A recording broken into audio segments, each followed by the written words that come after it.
Hello, I'm Dick. And I'm Eric, and we're the Annuity Guys. Eric, the name of our website is Annuity Rates Instantly. You got it. Yeah. So, not surprisingly, we get a lot of requests for annuity rates. Yes, we do. Yeah. And when folks get on our site and they start looking around for the annuity rates, eventually they'll get into what we call the annuity rate vault. Right. And there's literally, folks, there's probably in the neighborhood of about 3,000 different, especially index style annuities with lots of different rates, and it can be pretty confusing. Yes, it can. Well, and the good thing is, though, right now, those rates tend to be increasing. Yes, they are. I love it. Well, and I have to say, my email box has been blowing up the last couple of weeks because each of the companies is typically coming out and saying, hey, guess what? We're increasing rates. Yes, and boy, we've seen that for so long. They were dropping, and this is all as a result of the Treasury yield on the 10-year Treasury. Has been creeping up and increasing. Typically we see that 10-year Treasury is kind of the benchmark for how caps and rates within annuities go, because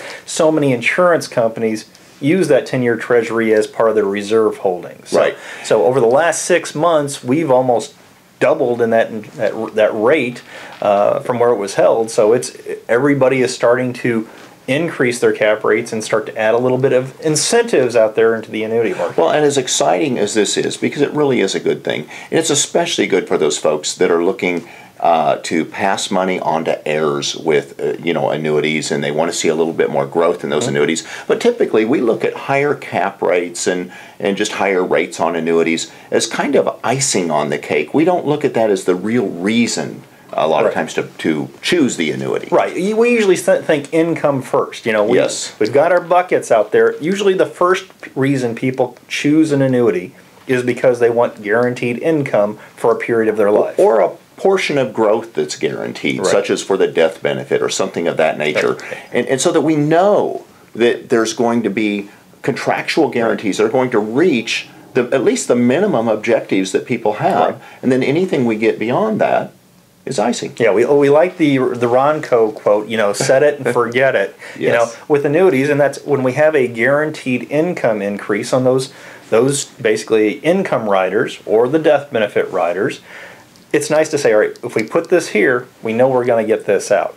Now, it's nice to get a little bit more gravy occasionally and get the growth. And a lot of times if we're using a separate annuity for additional growth, that's where these cap rate increases really will come into play. Make a big difference. And then on the death benefit, it's become a lot more innovative more recently in the sense that they have what they call the stacker on some of these. Well, on the income and on the death benefit. Yes. So it's what we've seen is you have a guarantee of X percent, let's just say 5%, and then any of the interest or indexing credits gets added on top of that 5%. On top of that guarantee. For that guarantee. So your death benefit guarantee is 5% plus whatever is stacked on top of it. Yes. So it's really kind of cool. And people are doing that for now death benefit. Others are doing it for income riders. So it's part of that innovation. So we're seeing increases in caps, increases in rates, and what would be the next thing that would be nice? How about a decrease in fees?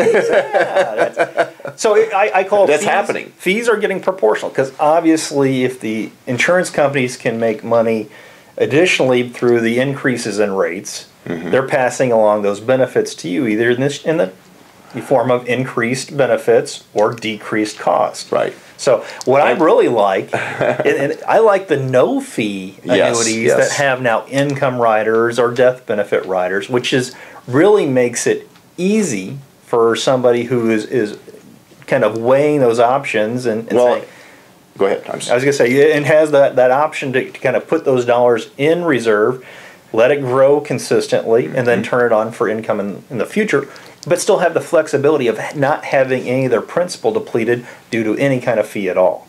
Exactly.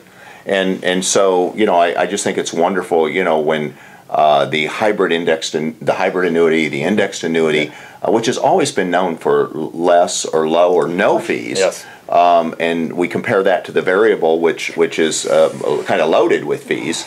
And I mean, they've tried to bring those down, but I can't say that they've brought them down substantially. I mean, and when you look at it across the board, You have to look at them on an individual basis. But typically your fees are going to be 2 to 4%, maybe even 5%, but by the time you get any riders on there that you are meaningful contractual guarantees, you're going to have 3-4% minimum on most variable annuities. But now on the, like you stated, on the hybrid annuities, there's a lot of these newer ones that are coming out that have no fees at all. And there's even some of them, and I don't want to jump back to the caps, there's some of them that have no caps at all now. Yes. So now part of that may be a tweak in the participation rate or other aspects with the hybrid, but it's never nice to get right. You're always going to give up something. And when we say no caps, let's bring that to just a little more balance. There's always some limiting factor that's going to keep you folks from earning what the market does. So if the market happens to earn 10, 12, 15% in a year, you're not going to get all of that because you've got guarantees and safety. You may get 5%, 6%, 7%. So when we say uncapped, there's still some limiting factor there. And usually, you'll see uncapped with maybe not a fee, but you'll have a spread. And that's where spreads are a little bit different than fees in the sense of it's taking off the first portion of what you would earn rather than always paying an annual fee. Well, we've got a post that deals with the different strategies and options and spreads and fees and all of the what we call the complexities, and we try to smooth that out so that you can really understand it. Yeah. And also the book. In our book, we have a chapter that's kind of just devoted to that, or a couple chapters that are devoted to those strategies. Well, and one of the things I think sometimes annuities are getting a little simpler, and I know for a lot of people they say they're getting more complex because of all this innovation, and it's hard to compare one to the other. And that's where it always pays to work with an annuity expert. And, yes, it does. And we're fortunate enough to work with many highly trained experts, and so if you're needing assistance, don't ever hesitate to ask.